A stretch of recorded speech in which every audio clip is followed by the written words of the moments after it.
Alright, y'all, I'm back again with a video, man. Another video, and this is top 10 strongest duos in Naruto slash Boruto. And if y'all didn't know, man, I'm a huge Naruto fan, and I'm currently watching Boruto. But Boruto is not as good as Naruto. But you know what I'm saying? I'm liking it now. I'm getting into it now. You know what I'm saying? I'm getting into it now. But yeah, I'm not really. I don't watch a lot of anime, so I don't say I'm an anime person. But I grew up with Dragon Ball Z and Naruto, y'all. And Pokemon, Yu-Gi-Oh! But my top two animes are Dragon Ball Z and Naruto. Love that shit. And so this video we're about to watch is top 10 strongest duos in Naruto slash Boruto anime scale. Let's get straight into it, man. So grab your popcorn, get your water, your juices and whatnot. Chill with me and let's watch this video together. If you're a Naruto fan, let's get it, man. Papa. 一人だけじゃできねえこともある。かぐやとの戦いもそうだったろうが。Facts. 行くぜ、サスケ。I mean, RIP to Kuruma, man. RIP.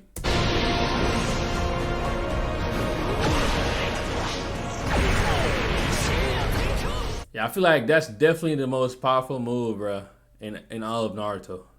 That right there, that two combination right there, that's definitely the most powerful move ever in Naruto.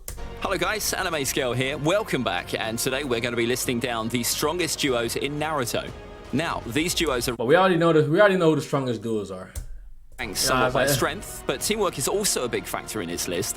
Each character will be mentioned once, so we'll only pick their most impactful duo rather than listing all of them. So, let's get started.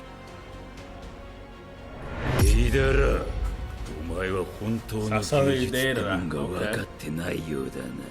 The first duo on this list also happens to be the first one we see in Shippuden, and they definitely left an impression. The dynamic between the two is both interesting and funny, with the two constantly arguing over what real art is. Banter aside, in terms of strength, the two are no joke either. Both Deidara and Sasori are easily Kage level with their respective techniques. What makes them special though is that they're probably the strongest ranged duo there is. They both specialize in blowing or dismembering things from afar without too much. Man, I just remember when Sasuke kicked his ass, man. Risk to themselves. Sasuke beat this nigga up. Sasori, of course, is known for taking out a small country using his puppets, and Deidara more or less is an took on the entire explosion! sand village by himself. It's safe to say that the two make a deadly pair. Oh, these niggas. Ginkaku and Kinkaku have probably the coolest backstory in all of Naruto. The two were on a mission to capture the Nine Tails and ended up getting swallowed alive. Rather than just dying as any normal people would, these two actually tried breaking out for 2 weeks. The Nine Tails eventually had to spit them out, and by that point, they'd absorbed some of its chakra by eating its flesh. These two are no joke when they got revived during the war. Not only can they both enter a QB chakra mode, but they're also pretty strong without them too. They wield Sage's tools, all of whom have an effect more broken than the last. Just handling one of them wasn't easy as it requires a lot of chakra. Back when they were alive, the Gold and Silver brothers with their team of elite shinobi managed to even beat Tobirama, more than earning a place here. Huh? Buy your car key real quick. Alright, close it up. A and B are pretty much a great duo because they're the only two people who can handle each other. B was the only person who can match A in terms of strength, which is how they became brothers in the first place. A also just happens to be the only person who could stop B whenever he went on a Jinchuriki rampage. Yes, As a pair, there really aren't many people who can handle the two. Yes, they even had a run-in with Minato where they were both able to. Oh, they can't touch Minato, man. They can't touch him, bro. He too fast. This was when the Minato that was destroying armies by himself. Let's just say most people would have run away rather than fight with the Yellow Flash. During the events of the 5 Kage Summit, the two easily decapitated Kisame with a double lariat. Hey, that wasn't a real Kisame though, that was a different one. Now granted, this was just a clone made out of a white Zetsu, but you can't deny this was very cool to watch. One of the show's oldest rivalries, Kakashi and Guy, are only stronger when they fight together. Not only can they make up for each other's weaknesses, with Kakashi not being great at taijutsu and Guy lacking in ninjutsu, but they also push each other forwards, trying to outdo each other. Both Guy and Kakashi happen to be some of the strongest characters in the war arc. Guy has the 8 gates, the strongest power modifier in Naruto, and Kakashi has one half of Kamui. Man, who would you say is stronger, Guy or Kakashi? Because I feel like Guy in the 8th gate, he would annihilate Kakashi, man. One of the strongest dojutsu out there.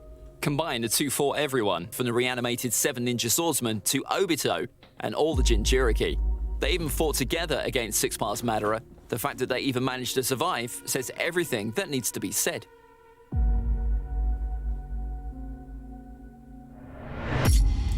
Itachi and Kasami any deal with Itachi is automatically powerful. Strongest duo in the Akatsuki. Yes, I mean that, even if we consider Pain and Conan to be a pair. There were a few reasons for this. Itachi is obviously one of the strongest and trickiest people on the planet. With his Mangekyo, he has all sorts of instant kill moves that only very, very few people can even begin to survive. Man, he could kill somebody just by looking at them. That shit's something else, man. The only problem is his stamina. He can't really keep up with a prolonged fight for long. This is where Kisame comes in. Kisame probably has the most stamina and chakra in the entire series, comparable to the ones of Naruto and Nagato. This is before everyone becomes a godlike character who could throw meteors around. Kisame is obviously one of the stronger people in the verse, having to be put down by Guy using the 7th gate. Even then, Kisame had to kill himself rather than dying in a fight. The two make up for each other's weaknesses perfectly, and more than deserve a place on this list. This is the point in the list where all the duos are going to be absolutely ridiculous, to the point where hardly anyone could ever hope of stopping them. Nothing really needs to be said about the only person on the entire planet who could stop Madara. Tobirama is hardly a slouch either, having invented plenty of techniques used by everyone from Minato to Kabuto. As a duo, the two fought Madara and Izuna during the Warring States period. They fought against them several times, with Tobirama eventually even managing to kill Izuna. The entire balance of power in this era rested on the two Senju brothers.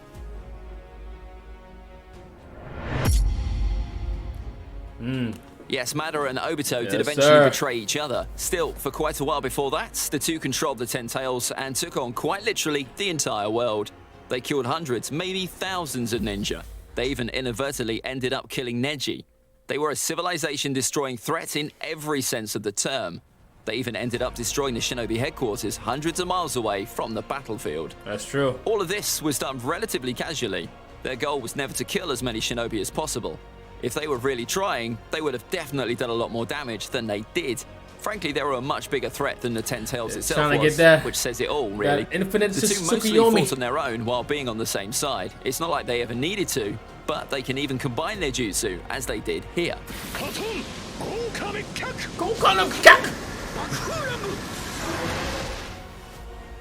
Now, before revealing the top 3, here are some honorable mentions.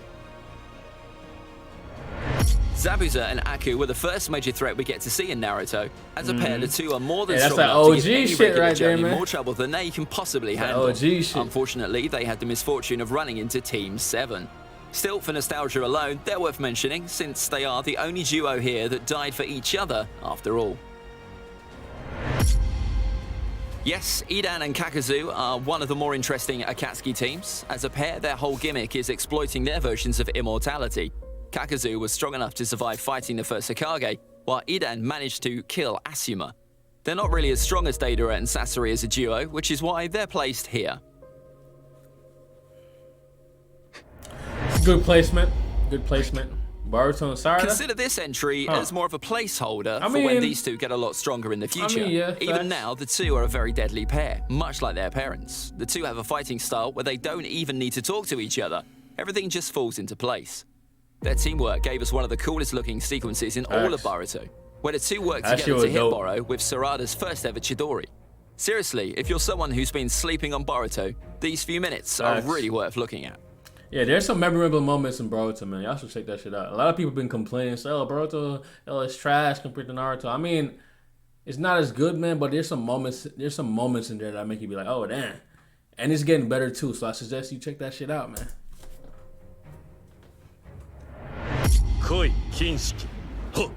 So at the number 3 spot, we have Momoshiki and Kinshiki, one of the strongest duos that have ever walked the planet. Momoshiki the two like never displayed great teamwork, but they are just too strong to be placed lower on this list. The two easily defeated B and gave the 5 Kage a run for their money.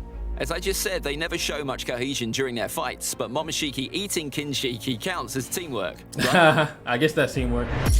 I guess that's Hagoromo and Hamura were the strongest people around after Kaguya. Being her sons, the two were blessed with power only she could compete with.